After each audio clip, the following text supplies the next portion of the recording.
All right. I don't know if I was looking for a little sound that says that I'm live, but good evening. My name is Tracy Justice, and I am the Be Bold coach and consultant. I'm so excited to air our Bold Life podcast today, our episode, and I'm really excited for our guest, Miranda Williams. Um, so let me talk about why I do this podcast and why, I'm doing this. So last year, I started this process is because I have always been afraid of getting on social media, right? Like it was just always that thing where I was just like, I'm so scared, I'm so uncomfortable. And, it finally hit me that, and because I'm a procrastinator. So it finally hit me, if I want to really try something different, I really want to try something new. I'm gonna just gonna have to stop planning. And I know for those of you out there that are like, oh my God, I love to plan. I am a number one planner. I love to plan. But I realized that, because I plan so much, I'm gonna have to learn how to let go sometimes, right? And so this is a product of that. This is just me saying, hey, I'm gonna get out here. I'm going to, take a chance and be bold and get on live. Also, to that is that because I've been bold and I've been putting myself out there, I've been meeting such great people. I've been networking and just meeting people and just finding out what they do and just realizing that this world is so much bigger than our little circle. And, part of that is meeting Miranda Williams. I mean, when I found out what she does, I was just like, oh my gosh, like I really needed to learn a little bit more. So, you know what? I got rid of my um, where is it? Okay, there it is. And so I'm going to introduce Miranda and bring her on. And then, so let me read her intro to you. So, Miranda is the Indiana State Organizer for Reform Alliance. She came to Reform after 16 years working at the Indiana Department of Correction. Miranda held positions in case management, focusing on appropriate case planning, reentry efforts for long term individuals, and implementing evidence based practices within IDOC policies, which is the Indiana Department of Correction. Now, while at IDOC, Miranda led efforts to establish the first transitional healthcare team within a prison system focusing on the prevention of justice responses to social determinants of health for incarcerated and paroled individuals. Now, as the Indiana State Organizer for Reform, Miranda champions the Indiana Secure Communities Coalition while working closely with leaders and lawmakers to foster community support and legislative changes in the Indiana criminal justice system. Miranda holds a bachelor's degree from Ball State University in criminal justice and a master's degree from Indiana State University in criminal justice with an emphasis on corrections. Please welcome Miranda Williams. Hello, Tracy. Hello, Miranda. And first, I just want to say thank you for being bold enough to do this with me, right? Because not everybody can do this, but you are being bold with a cause. And so, thank you so much for joining me today. Tell me a little bit about yourself or what you want people to know about you, besides what I've read. Sure. Well, I'm just so happy that you're giving me a space to be bold, and I'm so thankful for that connection and getting the word out about the work that Reform is doing here in Indiana and the work that needs to be done.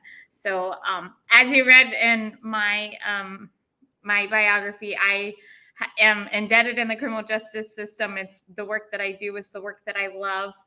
But I understand that there's a lot of changes that need to be made. And here in Indiana, when I had an opportunity to join the reform team and be bold and look at legislative changes and be part of that process, I knew that I had to step away from the Department of Correction, or an agency that I worked for over 16 years, friends, and they were family to me. And I had such great opportunities, but I knew that if I wanted to make real change, real legislative change that I knew was going to change families and pathways for success for people, that I had to step out of my comfort zone, join Reform as a national a nonprofit organization. I'd worked for a government agency my entire career and just take a chance and see how I could help the community. Definitely. I love that. I love that. So, what was that pivotal, point in your life that you decided, like, okay, I'm going to move from, um, uh, what was it again that you said? It was the Indiana Department of Corrections. How did like what made you make that move? Like what was that pivotal thing that made you make that move? Well, it surprised me. So I called myself a lifer. I really thought that I would spend my entire career in the Indiana Department of Correction. I had planned on retiring there. The state has great benefits, great pension. I was already vetted. I was comfortable. I knew everybody, but I had also been following Meek Mills's case. So he's the founder of Reform Alliance, and Reform was founded in 2019 after he was involved in the justice system and was sent back to prison for a technical violation, doing a wheelie in the streets of Philadelphia. And across the country, people were shocked and appalled that something that could happen like that, especially to a celebrity, especially to somebody who had wealth and money, and they were just shook that somebody could go back to prison for not committing a crime. And that is something you see in the justice system all the time. It's just become a norm that you can get technical violations and be sent back to prison any time. That's just how it has been. And I was so excited to see an organization focus on probation and parole changes, because there is no organization in the nation that focuses on that aspect of the justice system. So Yeah. I had been following Reform Alliance for years, and I heard that they were coming to Indiana. And I was excited because I was thinking, oh, this is such a great opportunity for me to be part of it. I wanted to help Reform, join their coalition. But the more I started thinking about it and thinking about all of the barriers I had to help our incarcerated population face while they were incarcerated, the barriers to get healthcare coverage, the barriers to get food stamps, disability, social security benefits, get their driver's license, IDs, and all of the policies and the procedures in the world was just that. So they could change at any time. Anytime leadership in state agencies change, policies and procedures and the mission can change. And it has always been so difficult to navigate those systems of care. And myself, I'm educated, I have resources, I have a cell phone, I have transportation, I have connections with these agencies and organizations, but even I still struggled to help the population that we were serving. And I started thinking, well, maybe I should try to work for Reform. Maybe I need to leave and be the voice of that legislative change. And I had I hadn't applied for any job since I'd been with the Department of Correction other than within the agency. So it was the first new job I ever applied for after 16 years. And I was like, if the universe wants it to happen, it will happen. And here I am. Oh my gosh. Now, I know we've talked about this before, but I guess these details are new. That is like a real bold move because you're talking about 16 years being comfortable and I mean you're having the benefits, the perks, I mean the relationship, the influential power, right? If you've been there for 16 years and you gave all that up but you followed your heart. Now, you said that this is Meek Mills. So, and I did not know that that this was Meek Mills. Because I know it was said before, but I kind of forgot. So, and he started this in 2019. So, how did you even find that? Like, how did you even like? I guess like know about what was going on there and was able to track it and follow it to the point where you're like, okay, now I'm going to apply. I'm just a criminal justice nerd. It was just, I'm one of those people. I follow the LinkedIn articles. I read the Prison Policy Institute newsletters. And, I know there was a lot of social media attention on it. And I remember Meek Mills, he did an interview for the Breakfast Club a while back. And I had heard him on there. And I guess just paying attention to the justice aspect of what was happening. So, and I never thought that they would come to Indiana. I mean, all of their work has been out on the East Coast. So I was just trying to figure out ways that I could support the movement. Being here in Indiana, I would have never dreamed that they would come to our state and I would have an opportunity to contribute to an organization like that.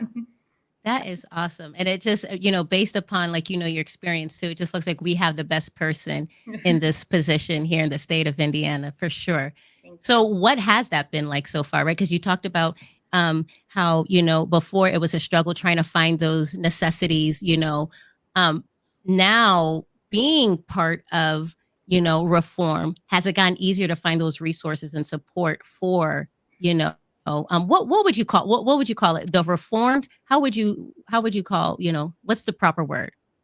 Like for for the people that, have been and they're out and they're being served and then they have the surveillance and the well, we call them justice impacted individuals or impacted, justice. and yeah, and we Okay. even call those who may have had people who are incarcerated or their loved ones have been incarcerated, their family members, we call them impacted individuals because when Okay.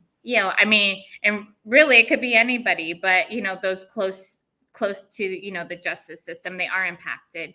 So that's one language that we've really been pushing just as a Okay. culture of changing the justice system.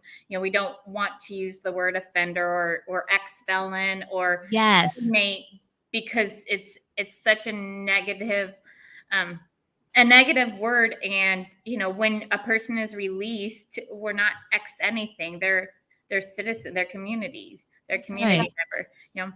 You wouldn't say I'm an ex-nurse if you left the job when you were, Exactly. referring yourself, or if you left a position, you're not ex, you just are another person, another human being. Yes, and I love that you know what, maybe I needed to kind of stumble with that word so that you could say that because I think that's right. That's why I didn't want to just say something, I just didn't want to Mhm. say a word and not be the right word and it not, bring the right energy. But I like that justice impacted individuals. Mhm. Um, yeah, so how has it been, when you think about resources when you were at the IDOC and then now being, now that you're at the reform, how has that changed? I mean, well, it's changing in a couple of different ways. I first just want to thank my coalition partners. We do champion the Indiana Secure Community Coalition, and everybody who's supported me in this journey. Um, they have really been helping, help the change, support me in building the coalition, getting reforms information out there, telling people that we're here in Indiana. And that has been really great. And it also has made me recognize that even those who work in the system, those who may not even be connected to directly to the problem, people want to see change. They know that the system isn't working to the best of the ability. We know that there's barriers for people to transition out into the community, and people want to see success for those who have been involved in the justice system, but we don't know how, or we're all working in different silos, or we are um, territorial over the small work that we're doing, and we're trying to make our little bitty change, but not understanding that we all have the same mission of public safety, community safety. And if we're really working together, we're going to get more work done by using resources.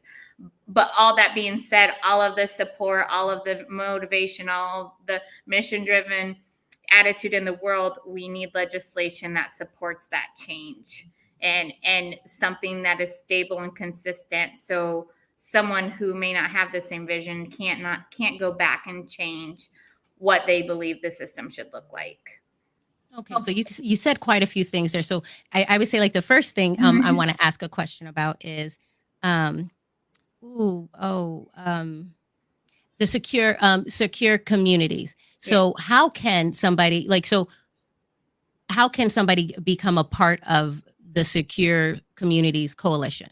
Well, they can go to our website and they can join through our website. They can send me an email, Miranda@reformalliance.com, and ask to join. And they could contact Reform on their own, and Reform will send them to me. But it's very simple.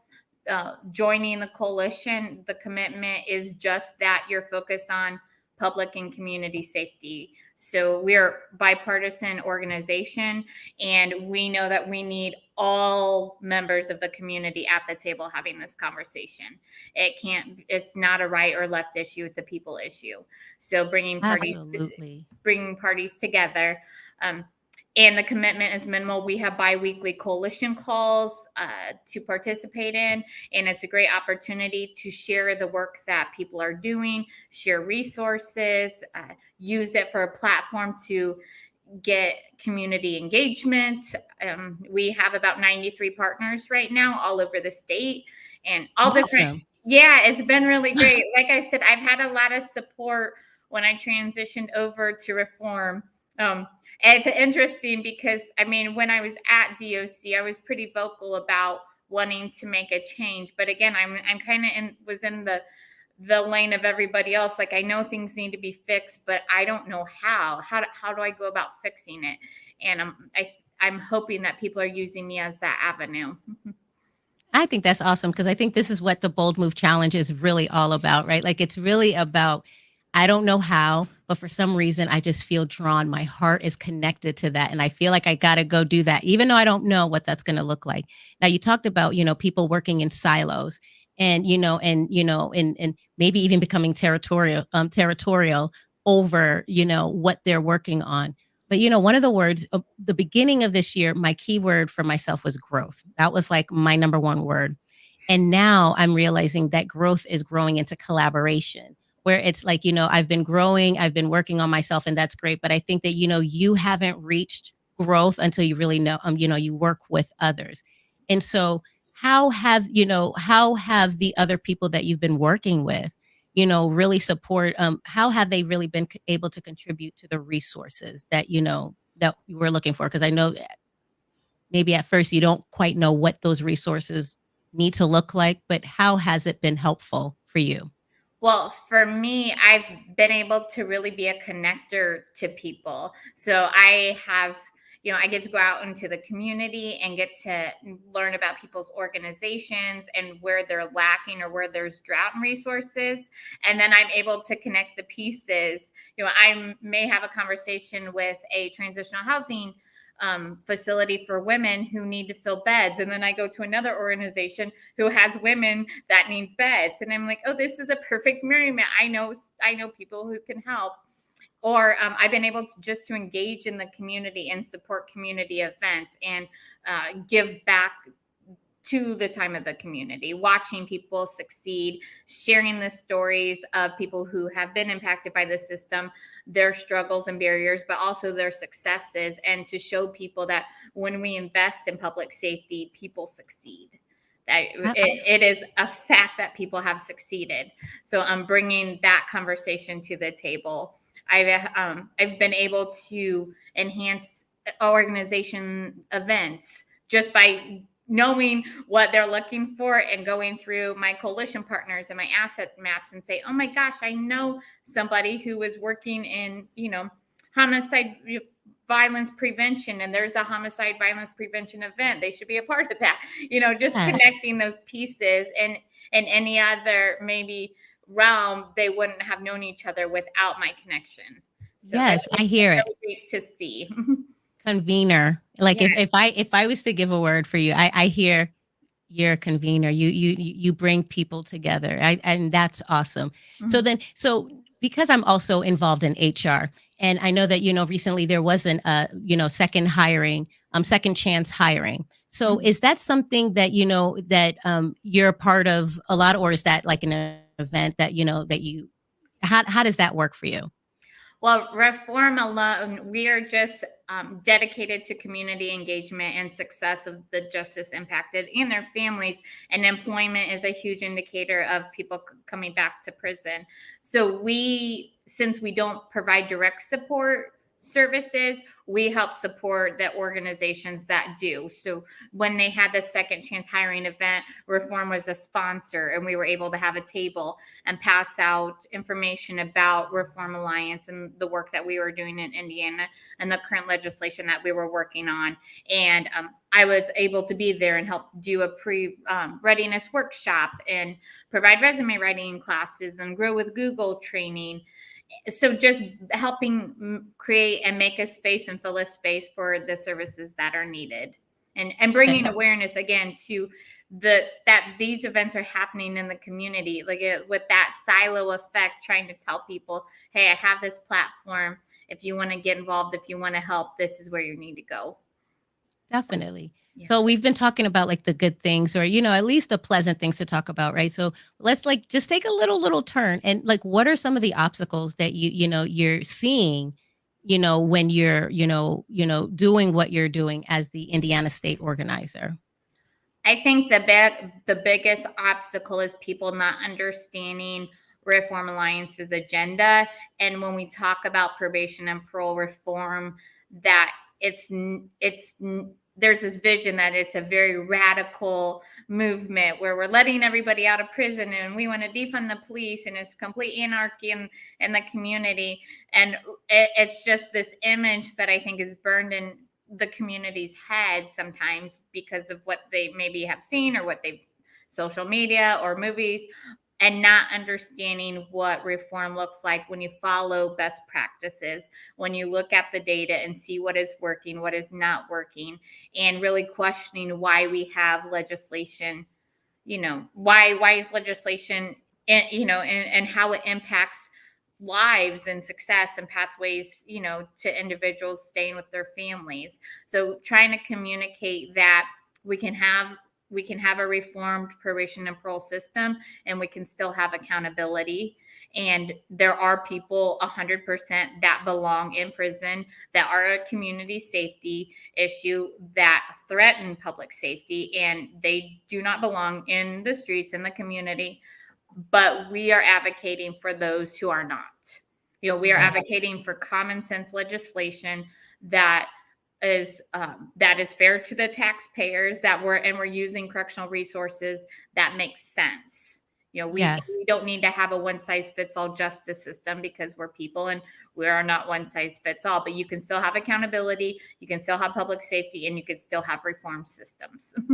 Yes, definitely. And you know what I really love about this? I'll tell on myself because when I first heard Reform Alliance, I was like, I'm not sure what that, well, I didn't hear Reform Alliance, but I heard Justice Impacted. And I was like, Mm. I'm not sure what that really is. And then after talking to you and then reading your website, and I was just like, how can anybody not be for this? Especially in your community, if you're thinking about tax dollars, right? Like if you're fiscally conservative and you're thinking about your tax dollars, it makes sense to have some other program, to support where it doesn't have to necessarily be our tax dollars. It can be community members coming together that truly want to help. And it doesn't have to take from the tax dollars. But like there was something that I read here on your website too. And I kind of want to say that because I was just like, oh my God, now that's shocking enough. Where it says, no one should be locked up for missing a meeting, for visiting a loved one. I mean, for going to a family barbecue. But this is what's happening. So when you say this technical violations, that's what, So because when you said earlier, you said Meek Mills, he was doing a wheelie. Yes, right. And he went to, oh, wow. I wasn't aware of that, but that is really shocking. And it just shows like, so, and you said people misunderstand the agenda. So how would you clarify the agenda Well, of what it is? and I think the other piece of clarification is Reform Alliance is in Indiana, and they want Hoosiers to help guide this conversation about legislation change and policy changes, which is why we have the coalition and why we're using our community partners. It's not people from New York and DC coming to Indiana telling them, hey, this is what you need to do. This is really going to make your community safe. I mean, that's not what the agenda is. The agenda is bringing community partners together, looking at the data, looking at best practices of what we know works when we're in relation to public safety, who is a threat, and who should be funneled to the prison system and who should really stay out in the community, and how damaging it is to pull somebody from the community and put them in prison. It directly affects families. It directly affects their employer. It could affect their social services if they're receiving Medicaid or food stamps or, disability benefits. I mean, it's a domino effect of disruption for a purpose of what? Is there other ways of accountability that we can go to rather than just using incarceration? Definitely. And so, and when we talk about legislation, um, you know, because we know that it's important to build relationships with the legislators and, really to rally communities so that the communities can go to the legislators and kind of let them know. How has that effort been, for you? It's been interesting. So as I've been bold in my new role, it was a new space for me. When I worked for the Indiana Department of Correction, we had a team of people that did all of that for us and took on that. So learning the process has been really interesting. We had a bill 1648 focusing on compassionate release and sentence modifications this last legislative session that we had a ton of support in the community for. And the focus was individuals who were terminally ill or elderly, creating pathways for release if they were eligible. Again, that community safety piece. Could we get them out in the community so those who are terminally ill can pass away with dignity and respect with their families, and not using tax dollars to keep them incarcerated when they were no longer a public safety threat? And we had a ton of support. We passed the House 89-1. Unfortunately, we didn't get a hearing in the Senate, but we are currently hoping to get some momentum with the Summer Study Committee and push through and, have some of our legislators relook at the legislation, put in some guardrails that they would feel comfortable with, again, focusing on public safety, and hopefully pass something so these individuals have an opportunity to get released. And, we create that opportunity and that pathway for them to live in the community and die with dignity and respect. And again, save taxpayers money and use the money that we are using to care for them and reallocate it to true public safety issues. Definitely. Yes. Definitely. And so you said that was House Bill. Did you say that was House Bill 1648? Yep, 1648. Okay, so then maybe I want to put that on there just in case, someone wants to look that up and just, get a better idea of what that is. So I'm going to show that up. Yeah, and there's information about it on our coalition website as well, and how people can take action and get involved.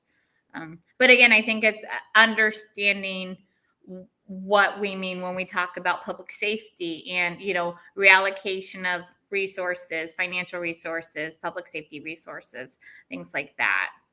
Definitely. So I understand we're helping the justice impacted, but at the same time, we're building communities.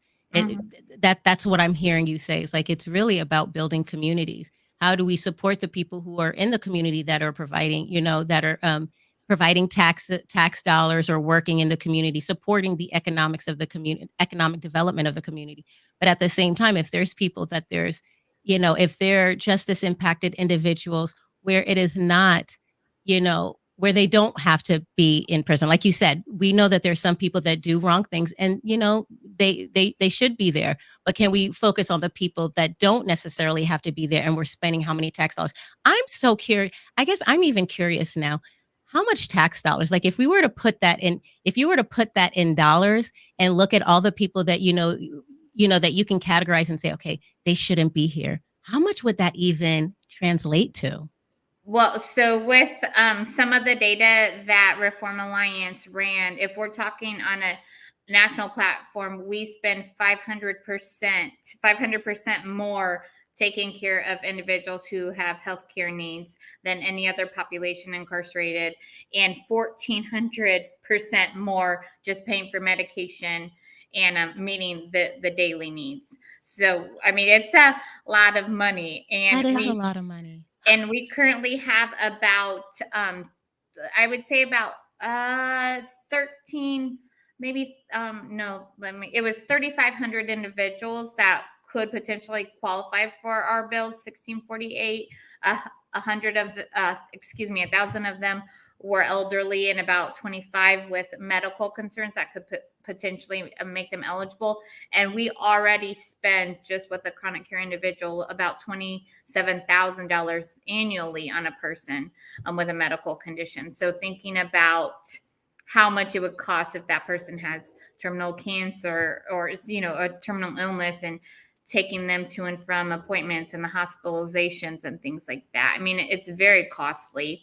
And again, Very. and what people sometimes miss is not only like the taxpayer part of it, but for a person who's incarcerated who has to go to the hospital, the Department of Correction has to have 2 officers take that individual to that hospital and supervise that individual in the community. So when we're looking at an actual prison, 2 officers taking out of a prison, out of a cell, that's a housing unit. That's a lot of Yeah. staff. So, we're when we're talking about correctional resources, we are not making our prisons safe when we are short staffed inside the prisons because we are trying to keep somebody in the community safe. Or are we paying these, staff members overtime because they have to supervise an individual who's at the hospital who has a terminal illness because they can't be left alone. So, and then you're risking a public safety issue because now you have 2 officers who have to, Be there. to be there with a justice, an incarcerated person. So it's a community safety issue in a whole just by using those resources on somebody who is not a public safety issue. Yes. Okay. And that provides more explanation to community. Oh, golly, what's the word I'm looking for? I'm thinking public safety. Public safety. That really does add to the whole public safety, because I guess I was thinking about public safety from, if they're, making sure that, people that could harm people within the community, yes, we want to get them off the streets, but we're not even talking about it from that perspective. We're talking about from correctional resources. We're having 2 officers sit in the hospital watching somebody who's not going to do anything because they're ill, but yet they have to be there watching there where they could be doing something else that can really impact the community in a meaningful, impactful way. Right. They Oh, could be yeah.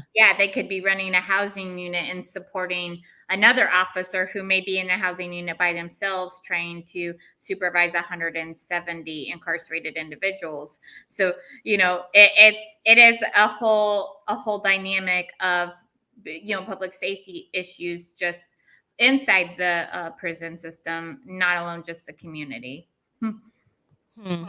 Yeah, that's a lot, and I think definitely I definitely want to bring you on again, especially after the summer. Is it when will you get updates? Because I know that the summer session is coming up. So I guess when are you expecting updates on that, and whether you're going to have a call to action that you're going to want from people? It will most likely be the end of the summer, around October, from my understanding. The committees will be assigned. They'll be doing some research, and the committees have to have their reports together by September. And it sounds like October-ish we'll have an update of what reforms work will look like for the next legislative session. Okay. And we know that election year is coming up. So if anything, you'll probably get a lot of the ears of the legislators at this point, right? Because, and hopefully this could be something that, candidates are pushing as well as part of their platform. I'm not sure if I asked you this one last question, then we'll move on to the bold, but what resource, if there was like a number one resource that that you would love to have that could be very beneficial in what it is that you're doing, what would that resource be? The resource would be everybody having access to Reform Alliance and understanding what we do.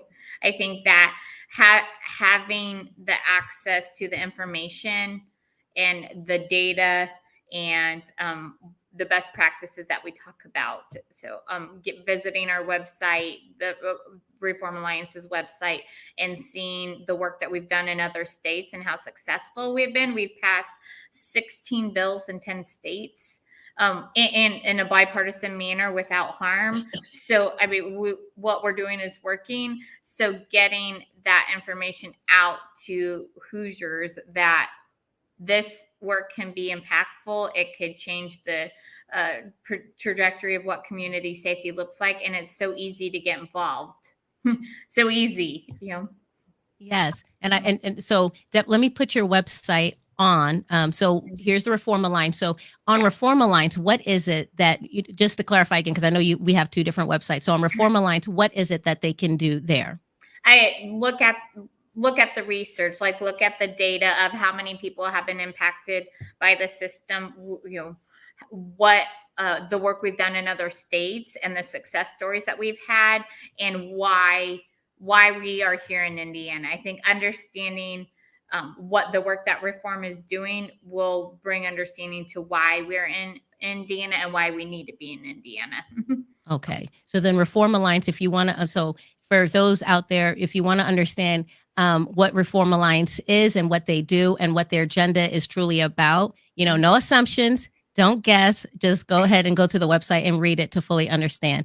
And then we have the Secure Communities Indiana and website. And this is for just clarification. Yeah, so this is the actual coalition website. So this would be boots on the ground, grassroots support for the work that we are doing specifically in Indiana. More information about House Bill 1648, more information on how you specifically can take action to support the work that we're doing, getting involved in the coalition, looking at the other organizations who are in the coalition, and just connecting the dots of where you could fit in and how you could help support changing what we want public safety to look like here, specifically in Indiana. Great, super cool. Thank you so much, Miranda. I really appreciate you having this conversation with me. Just that portion alone, because I mean, like, I'm like a nerd. Like, I'm a nerd when it comes to advocacy because I believe that I've realized a few years ago that when you really want to impact change, it really is through legislation. It's really about creating relationships, networking, and just really using that as the platform and then understanding how to create change through legislation. Um, because it just seems like everything else is just really, really hard. But when you can get through the legislation, I believe that that's where you can make real change. What are your thoughts? I don't know. Oh, How do you feel? 100%. And what I love about our coalition, about Reform Alliance, is we involve everybody. Everybody's at the table. Again, we're bipartisan. We have, Love that.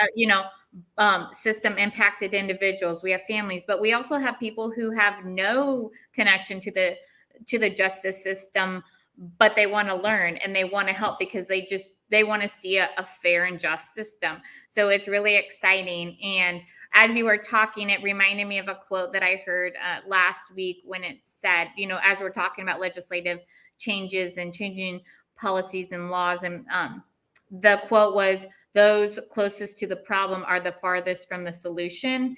And I really believe that Reform gives that pathway, bridges that gap, and bringing everybody together. So we have people who are farthest from the solution, but we also have people who can help with the solution, bringing them to the table. So we all have a seat at the table. We're not sitting at different Definitely. tables, talking about the things that need to be changes. Where it's a platform and a space that we can have a conversation and come to some type of agreement of what we want our community to look like here in Indiana.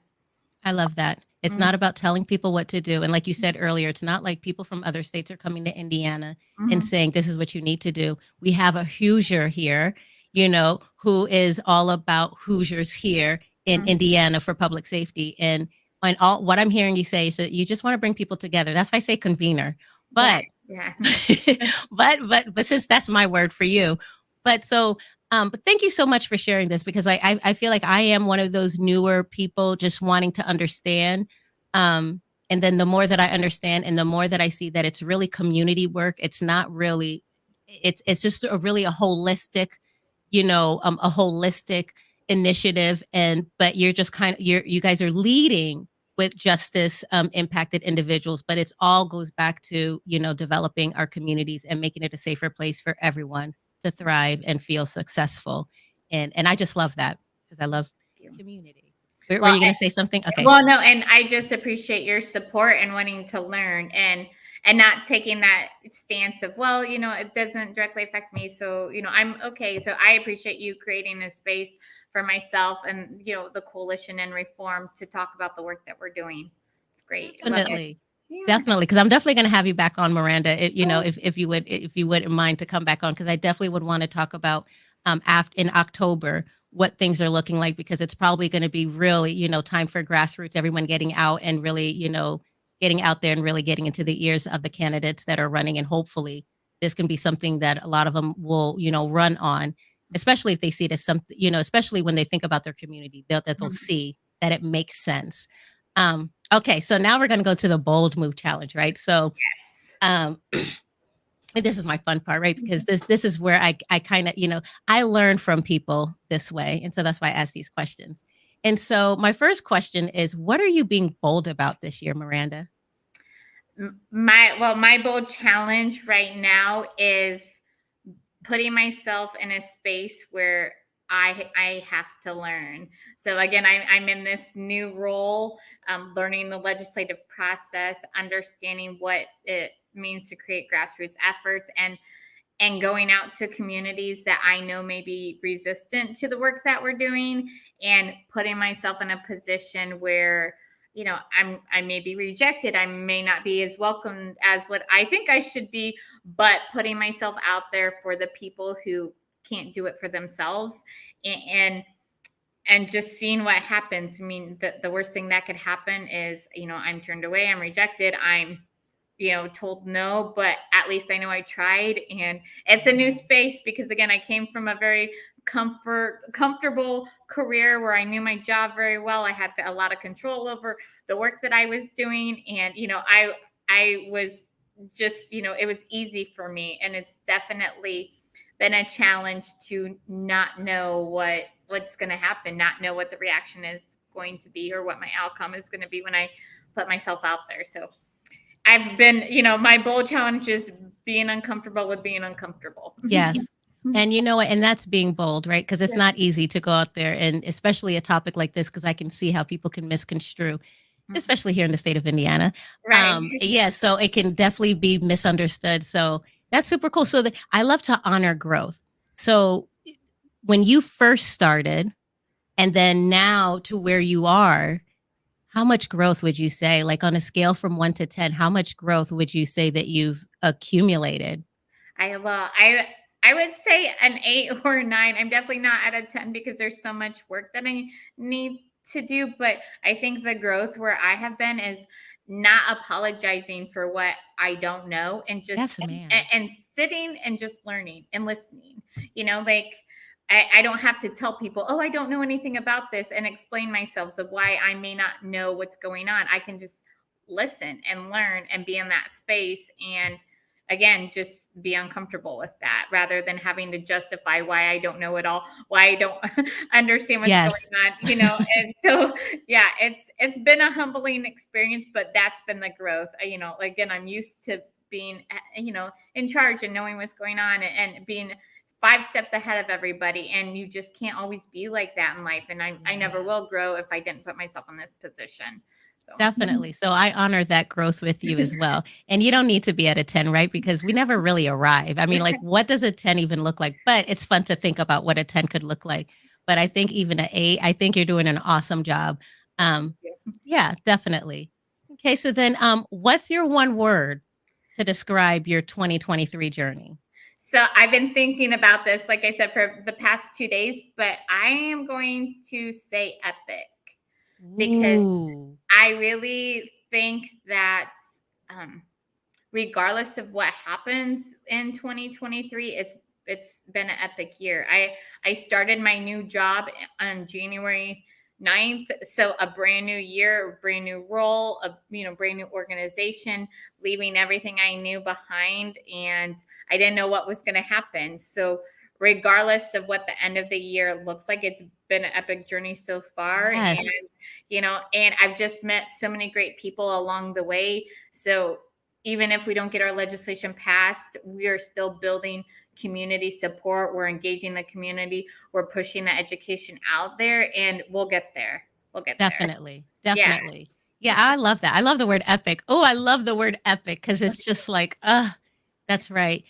And public awareness is really a big deal because I think that sometimes we do feel that pressure, right? Like, oh my God, I have to get it done now, get it done now. But you're building the foundation, you're Mhm. building relationships. And I think that that's the best way to kind of move forward with it. And I mean, that's so you're on the right track the way I see it. Like, yeah, Right. public awareness. Mhm.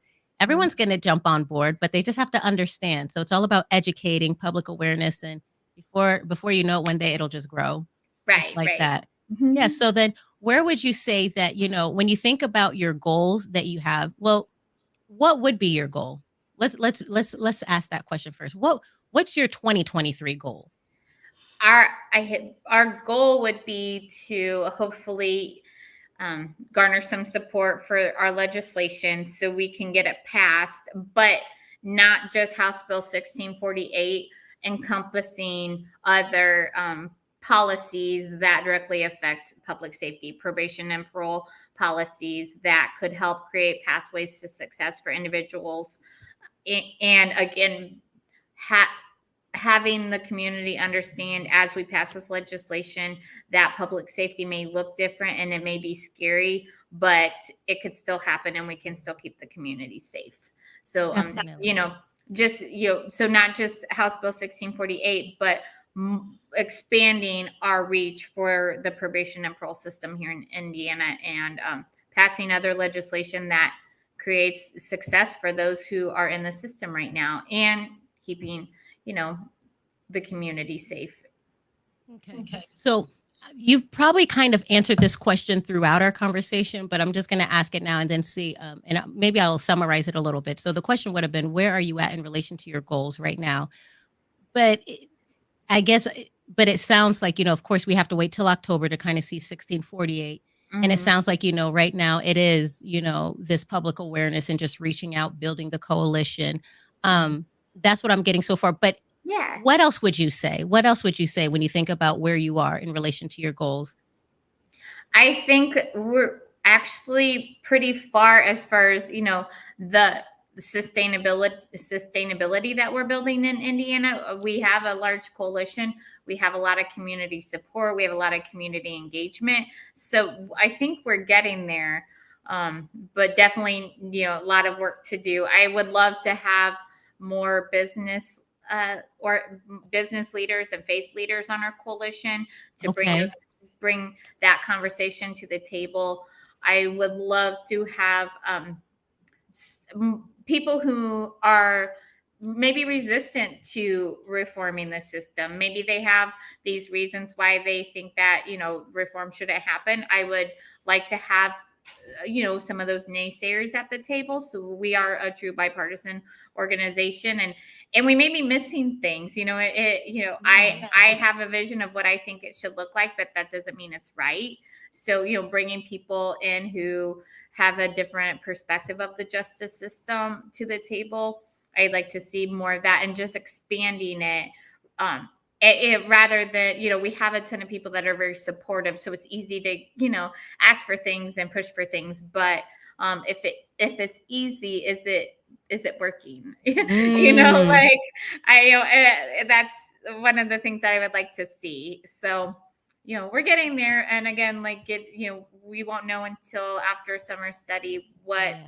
the next legislative session would look like. But the great spot we're at is it's creating conversations. We're creating a conversation, and we want to hear from people in the community and what their thoughts are, and how do we move forward, and what do we want that public safety vision to look like for Indiana.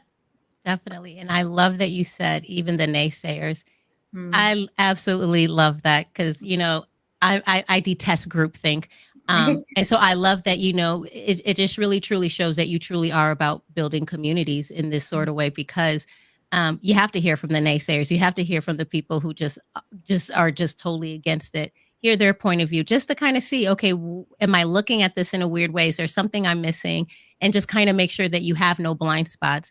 Um, yeah, I love that. So facilitator, oh, convener, facilitator. The keywords for you.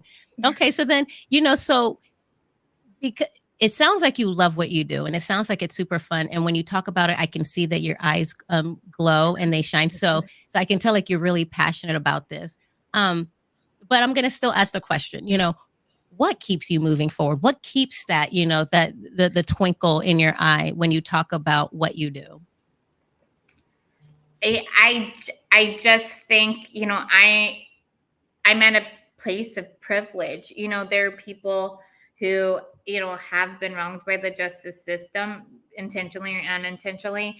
And there's people who have not been given a space for their voice to be heard. And I can be that voice. I could be that person who really changes the trajectory of somebody's life, that, whether that's staying with their family, or, staying in the community and not going to prison, or being there with their loved ones when that person passes away. I would just be so frustrated if I knew somebody had that opportunity and they took it for granted, knowing how many lives and how many people would be affected by that change, and just was okay with mediocrity of just, Yeah. showboating the work. So, I mean, that's what keeps me going. Just knowing that, I cherish the space, I cherish my seat at the table, and I'm not giving it up because I don't know who's going to take it, and I'm not comfortable with that. Yes. So, And I can kind of see, like, there's some emotion that was kind of coming out with that. So I know it's coming from a deeper place, and that is just yeah. like you are like, oh, that this is awesome work that you're doing, and it just really shows that you appreciate where you are in life and what you can do to impact the change that you believe that we should be having. I mean, I know that that's I'm not sure where you are with how you feel about God and stuff, but I feel like it's your calling. Oh, It's what God has totally put you on this earth to do. 'Cause you do it effortlessly. I mean, because I didn't realize that it was just this year you started, so oh, kudos to you. Kudos to you. I just can't wait to see how much this grows here in the state of Indiana, definitely. Um, so, I guess we are up to the end of the show. Is there anything that you wanna say before, I wrap it up? I just again want to thank you. It's an interesting conversation that we're having about, the universe and God and putting me in places, because we were connected because of the second chance fair and the pre-readiness workshop, and I would have never thought that it would have led to a collaboration and you joining the coalition and bringing me to this space.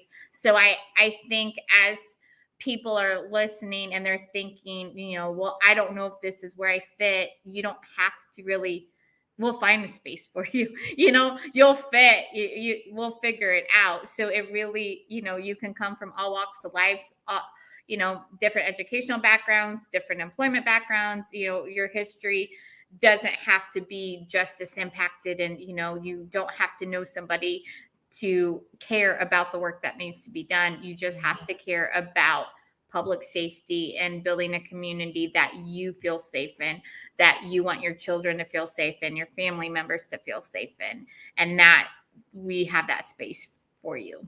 Definitely. Wonderfully said. And like you said, like, if you feel if you're listening to this and you feel like a tug at your heart, like Miranda says, you don't have to have it all figured out, because it's not supposed to be all figured out. You're supposed to just kind of have faith and just kind of go with that and just kind of see what unfolds from that. And because, if you're being bold enough to do it, then bold possibilities, bold things can happen in your life just because you're willing to take that bold move.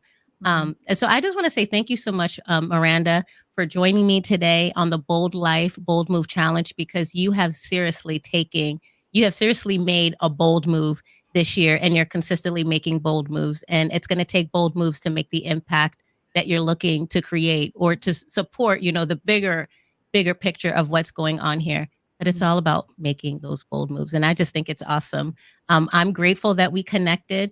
I just love your spirit. I think the first time we were talking, I think we both kind of cried on the phone. So cried on the Zoom call. And Yeah. so, and then it was just like, what, I definitely, like, in that call, I was just like, oh my God, I have to interview you. Well, Because you are being bold, so bold this year.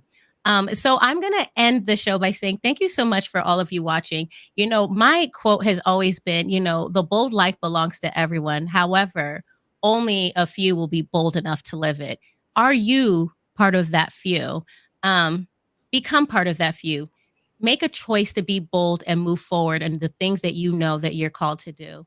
And until then, I'll see you next time. Thank you so much, Tracy. Have a great one. You too. Bye, everyone.